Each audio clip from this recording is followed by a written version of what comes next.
آج ہم آپ کو پڑوسی کے حقوق کے متعلق ایک بہت ہی پیاری حدیث سنانے جا رہے ہیں۔ وعن ابی ذر رضی اللہ تعالی عنہ قال رسول اللہ صلی اللہ علیہ وسلم یا ابا ذر اذا طبخت مرقة فأكثر ماءها وتعاهد جيرانك رواہ مسلم۔ حضرت ابو ذر رضی اللہ تعالیٰ عنہ کہتے ہیں رسول اللہ صلی اللہ علیہ وسلم نے فرمایا، اے ابو ذر، جب تم سالن یا شوربہ بناؤ تو تھوڑا پانی زیادہ ڈالو اور اپنے پڑوسی کا خیال کرو۔ یہ مسلم کی روایت ہے۔ پڑوسی کئی طرح کے ہوتے ہیں۔ کوئی گھر کا پڑوسی ہوتا ہے، کوئی کام کا پڑوسی ہوتا ہے جہاں ہم جاب کرتے ہیں، کوئی سفر کا پڑوسی ہوتا ہے۔ یہ سارے پڑوسی اس میں شامل ہیں۔ اسلام نے پڑوسی کا بہت خیال رکھا ہے۔ اگر کوئی پڑوسی کو ستائے تو ایمان کی کمی کا شکار ہو جاتا ہے، جیسا کہ اللہ کے رسول صلی اللہ علیہ وسلم نے فرمایا، واللہ لا یؤمن واللہ لا یؤمن واللہ لا یؤمن۔ قیل ومن یا رسول اللہ؟ قال الذي لا يأمن جاره بوائقه رواہ البخاری۔ بخاری کی روایت ہے۔ آپ صلی اللہ علیہ وسلم فرماتے ہیں، اللہ کی قسم وہ ایمان والا نہیں، وہ ایمان والا نہیں، وہ ایمان والا نہیں۔ کہا کون ہے اللہ کے رسول؟ کون ہے جو ایمان والا نہیں ہے؟ کہا جس کا پڑوسی اس کی تکلیف سے محفوظ نہیں ہے تو پھر وہ ایمان والا نہیں ہے۔ اور ایک حدیث میں جنت سے محرومی کی علامت قرار دیا گیا ہے۔ وعن ابی ہریرہ رضی اللہ تعالی عنہ قال ان رسول اللہ صلی اللہ علیہ وسلم قال لا يدخل الجنة من لا يأمن جاره بوائقه رواہ مسلم۔ مسلم کی روایت ہے، آپ کہتے ہیں وہ آدمی جنت میں نہیں جا سکتا جس کا پڑوسی اس کے تکلیف سے محفوظ نہ ہو۔ اللہ اور آخرت پر ایمان رکھنے والا ضرور پڑوسی کے ساتھ اچھا سلوک کرے گا، جیسا کہ بخاری کی روایت ہے۔ وعن ابی ہریرہ رضی اللہ تعالی عنہ قال قال رسول اللہ صلی اللہ علیہ وسلم من كان يؤمن باللہ والیوم الآخر فلا يؤذي جارہ رواہ البخاری و مسلم۔ آپ نے فرمایا جو اللہ اور آخرت پر ایمان رکھتا ہے اس کو چاہیے کہ پڑوسی کے ساتھ برا سلوک نہ کرے، تکلیف نہ دے۔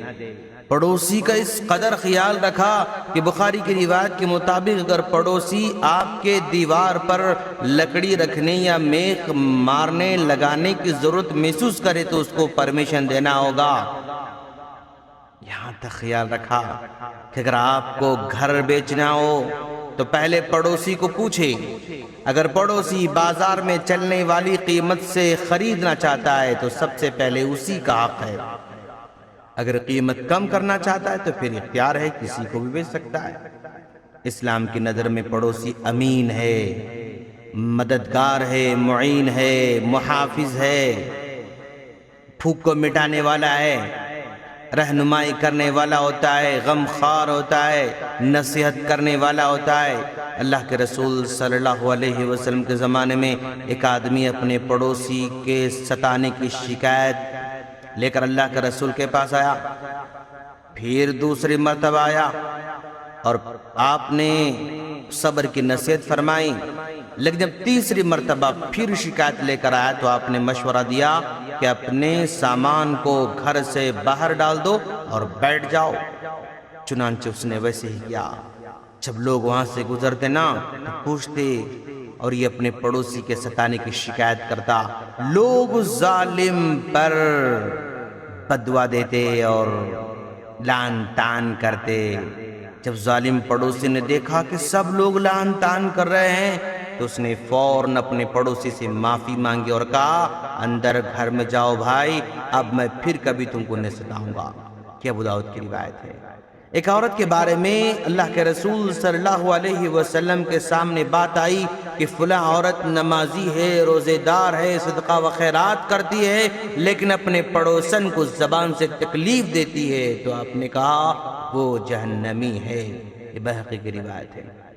سامعین، پڑوسی کو خوشیوں میں بھی شامل کرنا اور اس کی خوشیوں میں شامل ہو جانا، اس کے غم میں بھی شامل ہونا، خوشیوں میں جیسے شرکت کرتے ہیں ویسے ہی تکلیف میں بھی ہم شرکت کرنا، اس کی تکلیف کو برداشت کرنا، تحفہ دینا، عزت کی حفاظت کرنا، ضروریات کو پوری کرنا، قرض مانگے تو ادا کرنا، ظالم ہو یا مظلوم ہو اس کی مدد کرنا، یعنی اگر ظالم ہے تو اس کو ظلم سے روکنا، اگر مظلوم ہے تو اس کا ساتھ دینا، اگر ہو سکے تو اپنے ساتھ اس کو مسجد کو لانا، جلسوں میں لانا، اور اس کے بارے میں ہمیشہ حسن گمان رکھنا، حسن ظن رکھنا۔